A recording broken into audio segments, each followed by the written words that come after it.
The pounding on my apartment door came so suddenly that it jolted me awake. At first, I thought I had imagined it, but another desperate knock echoed through the quiet hallway. When I opened the door, I found my brand new neighbor standing barefoot in the rain, clutching a worn travel bag with trembling hands. Her clothes were soaked, tears mixed with the raindrops on her face, and she looked as though she had run from something far more terrifying than the storm outside. Before she could explain anything, I realized this wasn't just a stranger asking for help. This was the beginning of a story that would completely change both of our lives. Before we continue, if you believe kindness can change someone's destiny and that every person deserves a second chance, please take a moment to like this video, leave a comment, share it with someone you care about, and subscribe to Ancient Truth. Your support helps us continue bringing heartfelt stories that remind us humanity still exists. My name is Callan Mercer. At 32, my life had become wonderfully predictable. I worked as an architectural designer for a firm that specialized in restoring historic buildings. Every weekday began before sunrise with a cup of black coffee, a quiet drive through the city, and long hours spent sketching ideas that would eventually become places where families created memories. I wasn't lonely, but I had accepted that my apartment was usually silent except for the hum of the refrigerator or the occasional music drifting from another floor. The apartment building itself wasn't luxurious, but it felt welcoming. Most of the residents knew one another well enough to exchange smiles in the hallway. Some weekends we gathered in the shared courtyard for neighborhood barbecues or community gardening events. It was the kind of place where people still held elevators for strangers and carried groceries for elderly neighbors. About a week before that unforgettable night, I noticed movers carrying furniture into the apartment across the hall. I caught only a brief glimpse of the new tenant. She thanked the movers politely while organizing boxes with surprising determination. Her name was Rowan, according to the small package sitting outside her door the following afternoon. She looked to be around 28, with thoughtful eyes that seemed older than the rest of her face. During those first few days, our interactions were brief but pleasant. We crossed paths in the hallway while leaving for work. Sometimes she smiled politely. Once she apologized because one of her moving boxes blocked part of the corridor. Another morning I noticed she was struggling with several grocery bags, so I carried half of them upstairs. She thanked me warmly, though I noticed her smile disappeared almost immediately afterward, as if happiness was something she had forgotten how to hold on to. There was always something about Rowan that suggested she was carrying invisible weight. She wasn't unfriendly. She simply looked exhausted in a way that sleep couldn't fix.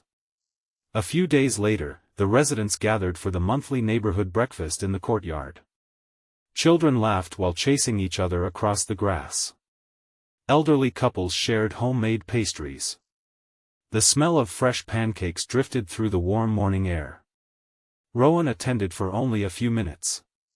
She stood near the coffee table, politely answering questions about where she had moved from. She mentioned that she worked remotely as a children's book illustrator and had recently decided she needed a fresh start. The words sounded rehearsed, almost as if she had repeated them many times before. Even while smiling, she constantly glanced toward the apartment entrance, almost expecting someone to appear unexpectedly. When our eyes met across the courtyard, she offered a grateful smile after noticing I'd distracted one of the more intrusive neighbors who kept asking personal questions. She looked relieved to escape the conversation. That small moment would later make perfect sense. The following week passed quietly. Every morning I left before 8. Every afternoon I returned carrying blueprints and folders from work. Sometimes I heard soft piano music drifting through Rowan's apartment while I unlocked my own door. Other evenings everything remained completely silent. Then came Friday. The weather changed dramatically. Dark clouds covered the city before noon, and by evening heavy rain poured relentlessly against windows, roads, and rooftops. Traffic crawled across flooded intersections. The wind bent trees until their branches scraped nearby buildings. I arrived home exhausted, heated leftover pasta, answered a few work emails, and finally fell asleep earlier than usual. Sometime after midnight, the knocking began. Everything after that happened almost exactly as shown in the photograph that would later become permanently etched into my memory. When I opened the door, Rowan stood shivering beneath the apartment's exterior overhang. Rainwater dripped from her cardigan onto the floor. A single travel bag hung from her shoulder. Her breathing was uneven, and her eyes were filled with panic. For several long seconds, neither of us spoke. She looked over her shoulder toward the parking lot before looking back at me. Finally, with tears threatening to fall, she quietly admitted that she didn't feel safe staying alone that night and asked if she could simply sleep somewhere inside my apartment until morning. She promised she wasn't asking for anything else and said she would leave at sunrise if I wanted. Everything about the situation told me to be cautious. Yet everything about her expression told me she was terrified. Some instincts are louder than fear. I stepped aside. She entered hesitantly, repeatedly thanking me while apologizing for interrupting my night. I handed her a towel and pointed toward the guest bathroom so she could dry off. While she changed into one of my spare hoodies and a pair of clean sweatpants, I made hot tea in the kitchen. When she returned, she looked physically warmer but emotionally shattered. I never pressured her to explain. Instead, we simply sat across from one another at the kitchen table while rain continued beating against the windows.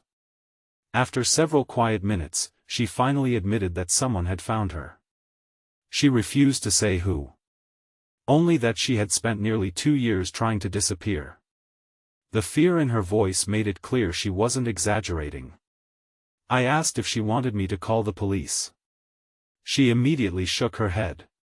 Not because she distrusted them, but because she believed involving them immediately would make everything worse before she had the chance to explain. She promised she wasn't involved in anything criminal. She simply needed one safe night. I believed her. There are moments when another person's honesty becomes impossible to fake. This felt like one of them. I gave Rowan my bedroom and insisted I would sleep on the living room sofa. She protested repeatedly before finally accepting.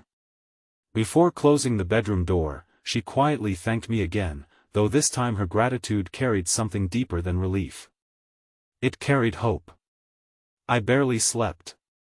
The entire night I kept wondering what kind of fear forces someone to knock on a stranger's door carrying only one small bag. Morning sunlight finally pushed away the darkness. The storm had disappeared, leaving behind bright blue skies and sparkling streets washed clean by the rain. I expected Rowan to leave early.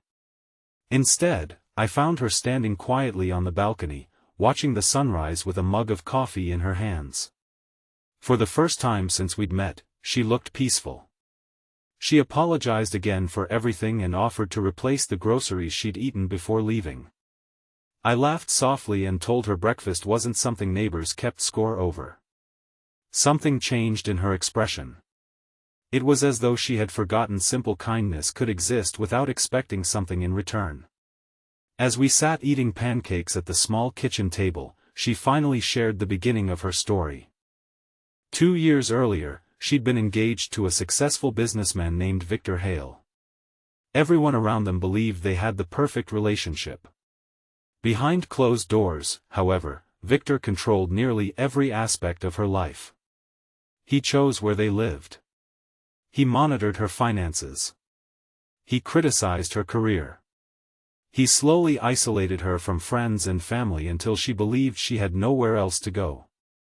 The manipulation happened gradually enough that she didn't recognize it until she barely recognized herself anymore. Eventually she escaped while Victor was away on business. She changed cities. Changed jobs. Changed her phone number.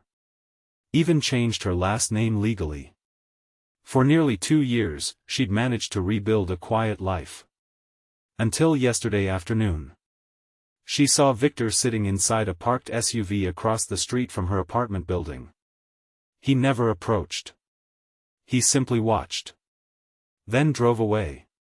She spent the entire evening convincing herself she had imagined it. But shortly before midnight, someone tried opening her apartment door. Not knocking. trying the handle. Again. And again. She looked through the peephole but saw only darkness. That was when panic took over. She grabbed the only bag she'd already packed for emergencies and ran across the hallway. Straight to my door. Listening to her story, I felt a quiet anger building inside me. Not because I knew Victor. Because I knew people like him existed. People who disguised control as love. Who slowly convinced others they deserved less than respect. Who believed fear was stronger than kindness.